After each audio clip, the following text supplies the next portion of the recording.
প্রিয় ছাত্রছাত্রীরা, আজকে আমি নিয়ে এসেছি বর্ধমান ইউনিভার্সিটির আন্ডারে যে সমস্ত ছাত্রছাত্রীরা প্রথম সেমিস্টার শেষ করে দ্বিতীয় সেমিস্টারে উত্তীর্ণ হতে চলেছ তাদের জন্য ইতিহাস মেজরের সম্পূর্ণ সিলেবাস এবং প্রত্যেক অধ্যায় ভিত্তিক কী প্রশ্ন তোমরা দ্বিতীয় সেমিস্টারের জন্য প্রস্তুত করবে সেই সমস্ত প্রশ্নগুলো তোমাদের সামনে তুলে ধরছি। প্রথমে দেখে নাও দ্বিতীয় সেমিস্টারে কি অধ্যায় রয়েছে।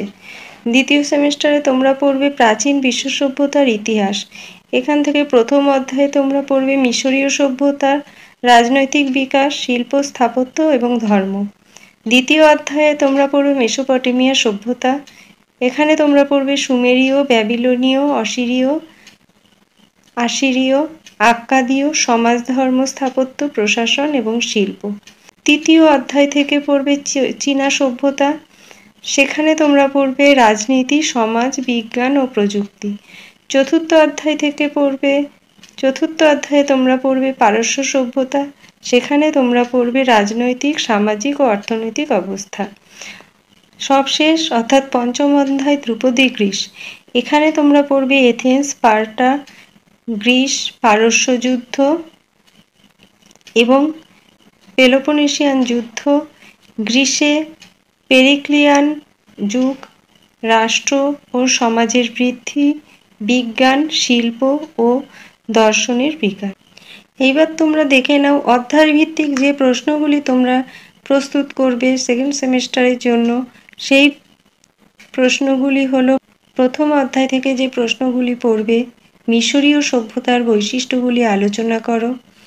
ফেরাওরা কিভাবে মিশরের রাষ্ট্রীয় সংহতি সাধন করেছিলেন? মিশরীয় সভ্যতার অর্থনৈতিক অবস্থা কেমন ছিল? প্রাচীন মিশরীয় জীবনে ধর্ম সম্বন্ধে উপলব্ধি কিরূপ ছিল? মিশরীয় সভ্যতার পতনের কারণগুলি আলোচনা করো। মিশরীয়রা কেন পিরামিড তৈরি করেছিলেন? দ্বিতীয় অধ্যায়ের প্রশ্নগুলি হল, মেসোপটেমীয় সভ্যতার বৈশিষ্ট্যগুলি আলোচনা করো। মেসোপটেমিয়া সভ্যতার অর্থনৈতিক জীবনের সংক্ষিপ্ত পরিচয় দাও। মেসোপটেমীয় সভ্যতার পতনের কারণ আলোচনা করো। প্রাচীন সুমেরীয় সভ্যতার বৈশিষ্ট্যগুলি লেখো। সুমেরীয় সভ্যতার শাসন ব্যবস্থার সংক্ষিপ্ত পরিচয় দাও। সুমেরীয় সভ্যতার পতনের কারণগুলি লেখো। ব্যাবিলনীয় সাম্রাজ্যের পতনের কারণ আলোচনা করো। প্রাচীন আক্কাদীয় সাম্রাজ্যের প্রতিষ্ঠাতা সার্গন দ্য গ্রেটের কার্যকলাপ সংক্ষেপে লেখো। অসিরীয় সভ্যতার অর্থনীতি ও সমাজ জীবনের সংক্ষিপ্ত পরিচয় দাও। অসিরীয় সাম্রাজ্যের পতনের কারণ আলোচনা করো।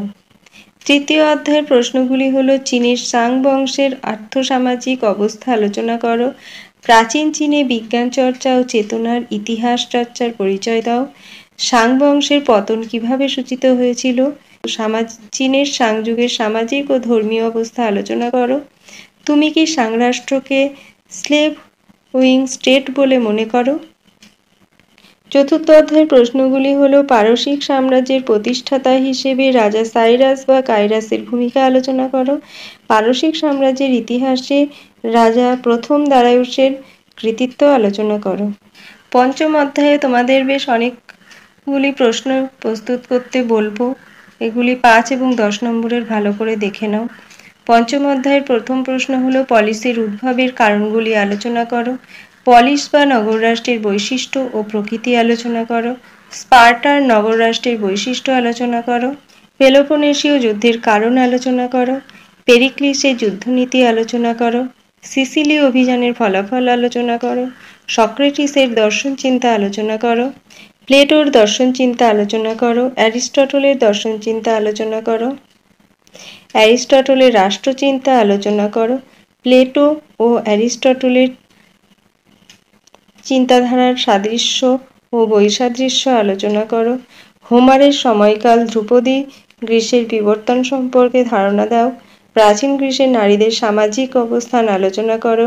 সিসিলি অভিযানে এথেন্সের ব্যর্থতার কারণ আলোচনা করো। সিসিলি অভিযানের কারণগুলি আলোচনা করো।